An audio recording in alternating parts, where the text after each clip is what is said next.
മത്സരം ആരംഭിച്ചിരിക്കുന്നു. ഇന്നത്തെ പോരാട്ട ഭൂമിയിലെ 9ാമത് മത്സരം. 14 ടീമുകൾ മത്സരിച്ച ടീമുകളിൽ ഒരു ടീം മത്സരത്തിൽ നിന്ന് ടൂർണമെന്റിൽ നിന്ന് പുറത്തേക്കായപ്പോൾ അടുത്ത പോരാട്ട ഭൂമിയിൽ എതിരാളികളെ കാത്തിരിക്കുന്ന പോരാളികൾ പോയിന്റുകൾ കരസ്ഥമാക്കുകയാണ്. ചെന്താര പാറമൽ EMS മുന്നിൽ കളിയും തമ്മിലുള്ള മത്സരം. ഈ മത്സരത്തിന് ശേഷം ടൗണിൽ കൂട്ടുപറമ്പ് സി ടീം ദേശാഭിമാനി കപ്പൽക്കളം സി ടീമുമായി ഏറ്റുമുട്ടും.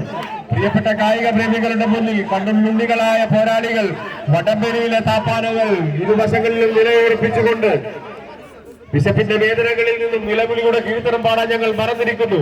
1000 ബോധങ്ങളിൽ 1000 കൈകളിൽ തീത്തുപ്പുന്ന വെടികുണ്ടകൾക്ക് മുന്നിൽ കൊയ്ത്തരിവാളുകളും കരിങ്കൽ ശീലകളും കാരവടികളുമായി പറങ്കിപ്പട്ടാളത്തെ നേരിട്ട കർഷക മക്കളുടെ പോരാട്ട വീര്യവുമായി രക്തസാക്ഷികളുടെ ഈറ്റില്ലമായ കൈത്തറിയുടെയും തെയ്യങ്ങളുടെയും നാളായ കണ്ണൂരിന്റെ പുതിയ പോരാട്ട മികവുമായി കണ്ണൂർ ജില്ലയിലെ പോരാളികൾ കൊമ്പോട് കൊമ്പുകോർക്കുന്ന വടംവലി ചാമ്പ്യൻഷിപ്പ് വീക്ഷിക്കുന്ന കായിക പ്രേമികളെ സ്വാഗതം ചെയ്യുകയാണ്. പ്രിയപ്പെട്ട കായിക പ്രേമികളെ കൈയടിച്ചുകൊണ്ട് പ്രോത്സാഹിപ്പിക്കുകയും ഈ പോരാട്ട ഭൂമിയെ ധന്യമാക്കുന്ന പോരാളികൾ ആർക്ക്